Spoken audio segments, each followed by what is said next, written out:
Dnes uvidíte. Zdech. No takto. A nech sa páči.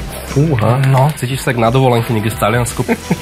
No také lacnejšie, ale... že Milan bez mapy a ty by si bol, že Milan bez chutí.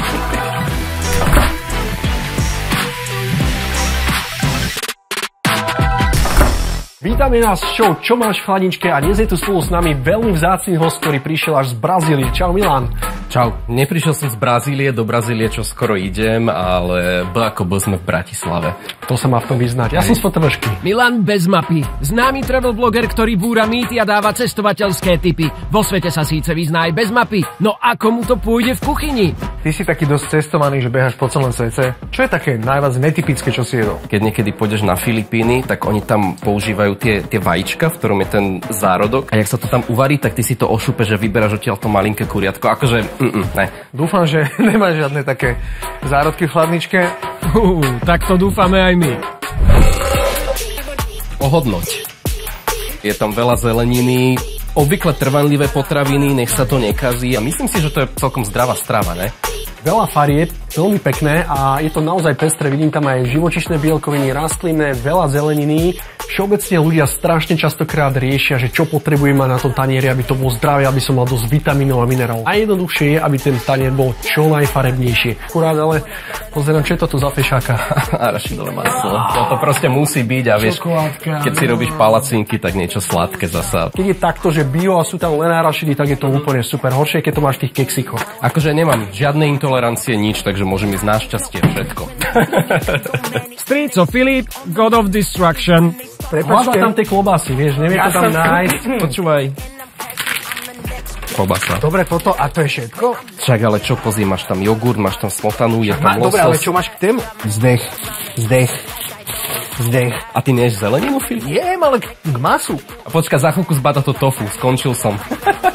Čo máš proti tofu? Počúvaj ma, že to je Na výborný zdroj pahvičke. bielkovín. Ja som jedel tofu.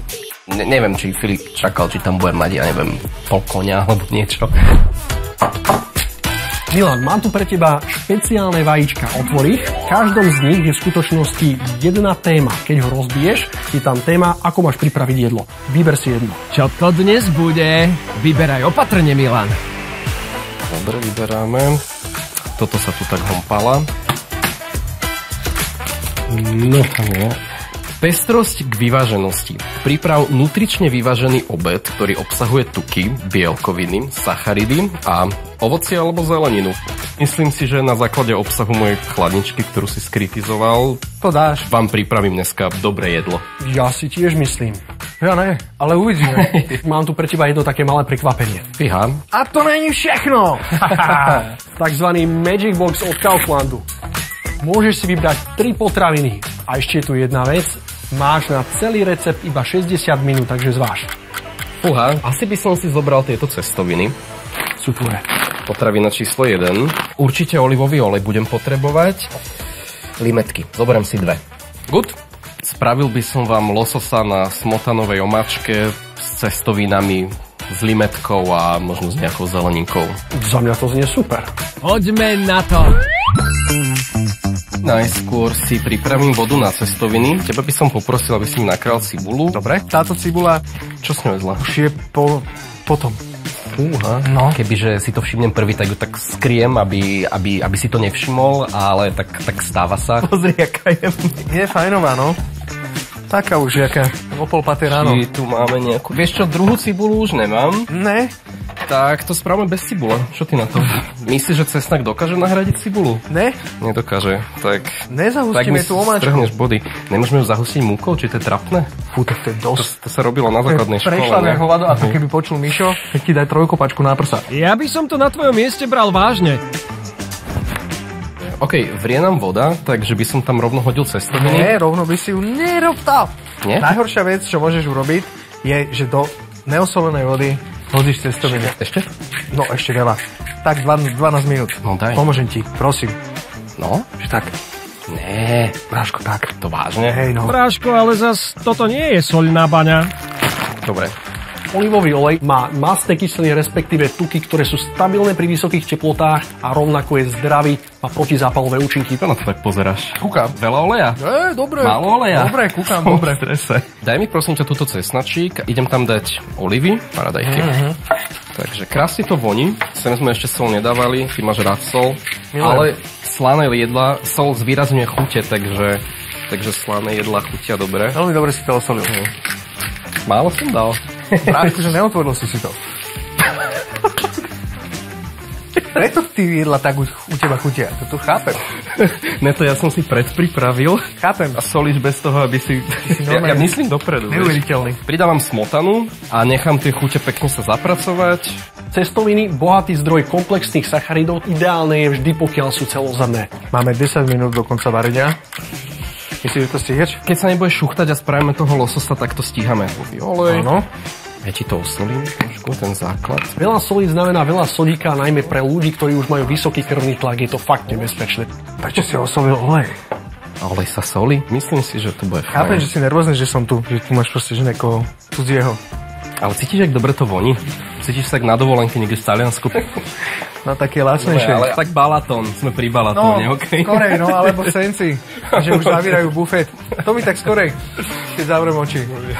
Nevadí, lepší senec, jak nič. Ja tam mám také sherry paradajky, asi 4 ostali, takže každý dostane, že 2, hej?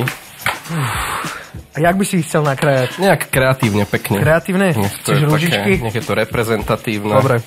Bráško, ty kebyže zmeníš povolanie, tak si otvorím bufet pri... by si sa mohol aj premenovať. V Seneckých jazerách. Že Milan bez mapy a ty by si bol, že Milan bez chutí, by si mal bufet.